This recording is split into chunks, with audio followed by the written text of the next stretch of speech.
Bonjour à tous, nous sommes sur TV La Capitale, la chaîne des régions. Pour une meilleure connaissance de la filière ANACAD et ses problématiques, nous recevons aujourd'hui le secrétaire général de la SINAFACI. Bonjour monsieur. Bonjour madame. Présentez-vous s'il vous plaît.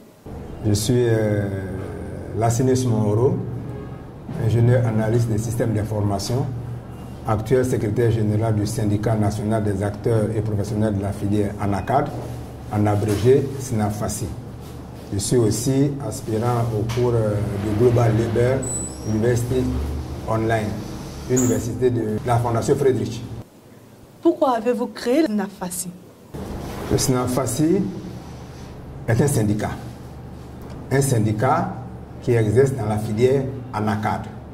Voilà pourquoi nous parlons des acteurs, c'est le syndicat national des acteurs et professionnels de la filière ANACAD. Quand nous parlons d'acteurs, on parle des producteurs, on parle des acheteurs, on parle des transformateurs et on parle des exportateurs. Bon, il y a deux professionnels qui sont encore là-dedans, jusqu'à l'exportation, où il y a au niveau du port là-bas, il y a la conservation des produits au niveau des magasins de manutention. Voilà. Donc voilà, c'est tout ce qui est le syndicat. Voilà, le syndicat national des acteurs de la filière ANACAD. Comment se porte la filière ANACAD aujourd'hui en Côte d'Ivoire? Ah, c'est justement ça le problème. Si vous voyez que le syndicat est né, c'est parce qu'il y a des problèmes.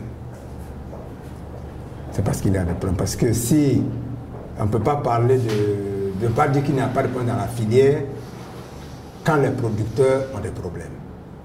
Parce que les producteurs sont le maillon faible. Si on parle d'acheteurs d'ANACAD, c'est parce qu'il y a des producteurs. Si on parle de transformateurs d'ANACAD, c'est parce qu'il y a des producteurs. Si on parle d'exportateurs d'ANACAD, c'est parce qu'il y a des producteurs. Même si on parle d'autorité de régulation de la filière ANACAD, c'est parce qu'il y a des producteurs. Mais aujourd'hui, les producteurs sont mal logés. Leurs charges ne sont pas prises en compte dans la fixation des prix. Et tant qu'on ne règle pas cela, on ne pourra pas régler le problème de la qualité des produits. Et il n'y a pas que les producteurs. Vous avez suivi récemment les transformateurs qui avaient aussi des problèmes pour s'approvisionner. Et jusqu'à présent, ce problème demeure. Les acheteurs qui ont tout le temps des problèmes de financement en début de campagne. Et j'en passe. Donc, il y a des problèmes dans la filière. Mais les producteurs sont les plus mal logés. Et voilà pourquoi le syndicat SINAFACI est né. SINAFACI est venu pour apporter sa petite contribution pour permettre à la filière d'aller mieux, en travaillant avec tous les acteurs. C'est notre souhait. Nous ne sommes pas l'adversaire des acteurs. Nous sommes des partenaires, je dirais. Que ce soit l'OIA, nous sommes des partenaires. Il faut qu'ils nous voient en partenaires pour réellement faire avancer la filière. Voilà. N'est-il pas un syndicat de trop? Oh, je ne pense pas. Je ne pense pas. À ma connaissance, un syndicat dédié uniquement à la filière ANACAD, nous sommes les premiers. Uniquement dédié à la filière ANACAD. Nous sommes les tout premiers. Je n'en connais pas un autre. Même s'il y en a eu dans le temps, peut-être que moi je n'ai pas connaissance, mais ils ne sont pas fonctionnels. Et voilà, donc on n'a pas de trop. Et nous arrivons à pic, vous avez entendu tout à l'heure le producteur, nous arrivons à pic pour effectivement prendre à bras le corps leurs problèmes. Quelles sont les activités que vous comptez mener pour une bonne gestion de la filière ANACAD? D'accord, je crois que le 21 mai dernier, nous avons organisé ici même une conférence de presse où nous avons donné notre plan d'activité pour l'année 2024. Je crois que la première activité, c'était cet atelier-là qu'on vient de terminer. Il y a un deuxième atelier qui est prévu à Bondoukou qui va plancher sur le mécanisme de fixation des prix à Bondoukou. Et après, il y aura la stacherie, un atelier encore à Ojene et un dernier atelier pour l'année 2024 à Makono sur le reprofilage des pistes rurales.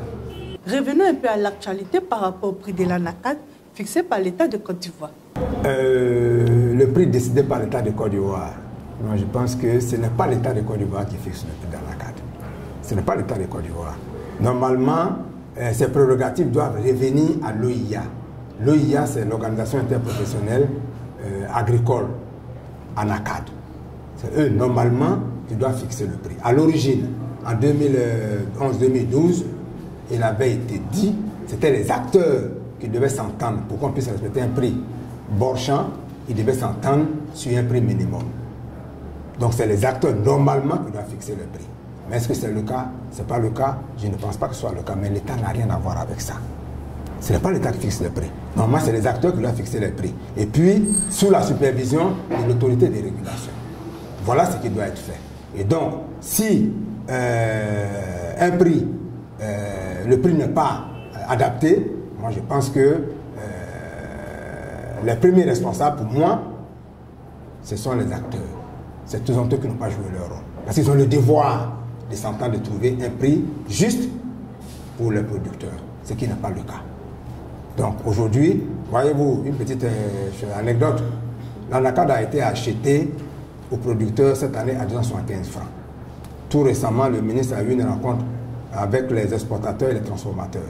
Il était question que les exportateurs rétrocèdent une partie, 30 000 tonnes de leur anacarde qu'ils ont acheté, de rétrocéder ça aux transformateurs. Et les exportateurs ont demandé 455 francs. 455 francs. C'est le même produit, c'est la même qualité. Est-ce que les exportateurs ont ajouté quelque chose à la qualité? Pourquoi on parle de 275 à 455?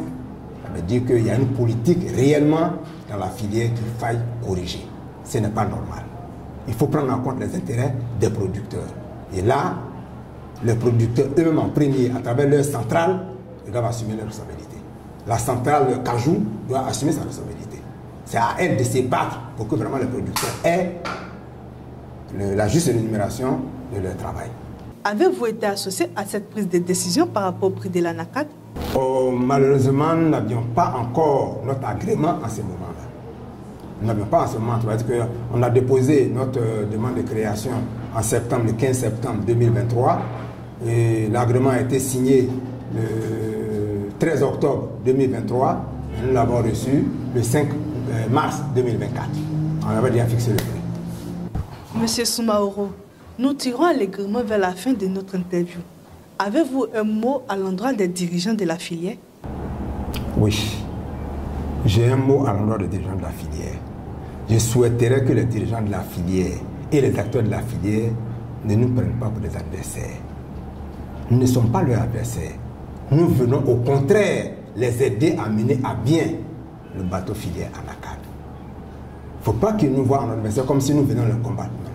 Nous ne venons pas le combattre. Nous venons pour apporter notre contribution pour la bonne marche de la filière.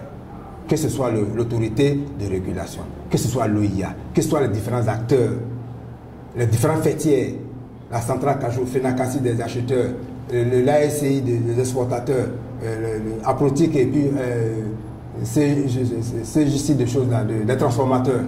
Nous sommes là pour apporter notre petite contribution pour les aider à avancer. Nous ne sommes pas adversaires de quelqu'un, comme les gens le disent souvent. Nous sommes amis de tout le monde, ennemis de personne. Votre mot de fin? Oui, le mot de la fin que j'ai, je vous assure que sincèrement, pour la loi agricole, la loi d'orientation agricole qui a été votée en 2015, le 20 juillet 2015, sincèrement, je voulais remercier le président de la République. Parce qu'avoir de près cette loi, si les acteurs l'appliquent, les producteurs ne doivent pas souffrir. Donc je suppose que l'Assemblée a fait sa part, le gouvernement a fait sa part, le président en promulguant a fait sa part. Il a même créé un ministère de l'environnement, de transition écologique et de développement durable. J'aimerais vraiment les remercier à ce stade-là. J'aimerais aussi remercier le ministre de l'Environnement, M. Jacques Assaouri. Nous l'avions invité à cet atelier. Vraiment, il nous a fait l'insigne honneur de nous adresser un courrier pour un problème d'agenda. Il n'a pas pu être là. Mais ce courrier m'est allé tout droit au cœur.